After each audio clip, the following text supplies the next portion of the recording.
National green tribunal का ऐतिहासिक फैसला जिले में लोगों के स्वास्थ्य से लगातार खिलवाड़ करने और भारी प्रदूषण फैलाने वाले उद्योगों पर 160 करोड़ रुपए का जुर्माना लगाया गया। अदालत ने आदेश में कहा है कि जुर्माने की यह राशि 1 माह के भीतर देय जरूरी है। साथ ही क्षेत्र के लोगों के बेहतर स्वास्थ्य के प्रति उद्योगों को अधिक जिम्मेदार होना पड़ेगा। Jindal steel and power limited और SECL पर संयुक्त रूप से जुर्माना लगाया गया है। एक उच्च स्तरीय समिति द्वारा इलाके में कोयला खादान द्वारा पर्यावरण और स्वास्थ्य क्षति की शिकायतों का आकलन करने के बाद अदालत द्वारा यह फैसला आया है। इसी के आधार पर जुर्माना भी तय हुआ है।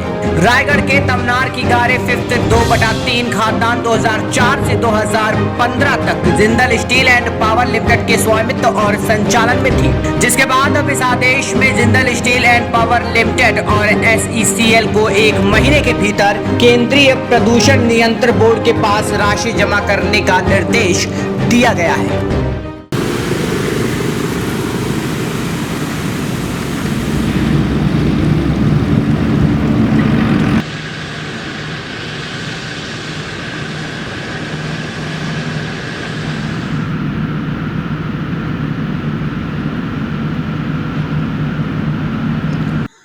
एक काफ़ी लंबे संघर्ष के बाद गारे 4/2 और गारे 4/3 में पर्यावरणीय नियमों के उल्लंघन को लेके 27/4/2020 को नेशनल ग्रीन ट्रिब्यूनल ने एक निर्णय दिया, जिसमें ग्रामीणों द्वारा जिला प्रशासन और राज्य सरकार से बार बार ये शिकायत की जा रही थी कि JPL और जो वर्तमान में संचालित SECL कंपनी है, उसने पर्यावरणीय मापदंडों का उल्लंघन किया है। गांव के लोगों का कहना था कि आसपास जो खदान के चारों तरफ वृक्षारोपण करना था वो नहीं किया जा रहा है। खदान का जो गंदा पानी है वो केलो नदी और किसानों के खेतों में डाला जा रहा है।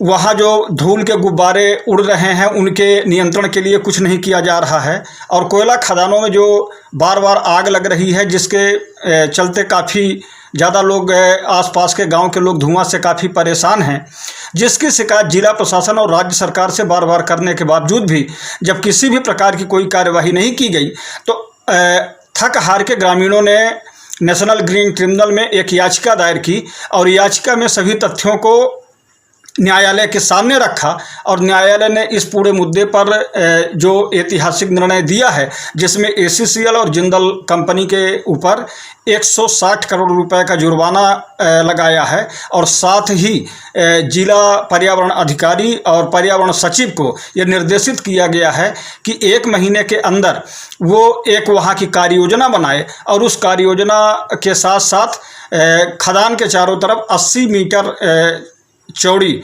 वृक्षारोपण का ग्रीन बेल्ट तैयार करे। और ये एक ऐतिहासिक फैसला है और इसमें मानना है कि छत्तीसगढ़ के अंदर अब तक की NGT द्वारा ये सबसे बड़ा जुर्माना लगाया गया है। और निश्चित तौर पर इससे जो और यहाँ खदानें हैं और जो कंपनियां हैं जो पर्यावरण नियमों का उल्लंघन करती हैं, निश्चित तौर पर इस पर कहीं ना कहीं रोक लगेगी और पर्यावरणीय मापदंडों का एक बेहतर तरीके से प्रशासन पालन करवाएगी। जय हिंद, जय भारत, जय छत्तीसगढ़। मैं राजेश त्रिपाठी, रायगढ़ जनचेतना रायगढ़ से। रायगढ़ से KKT न्यूज़ संवाददाता नवरतन शर्मा की रिपोर्ट।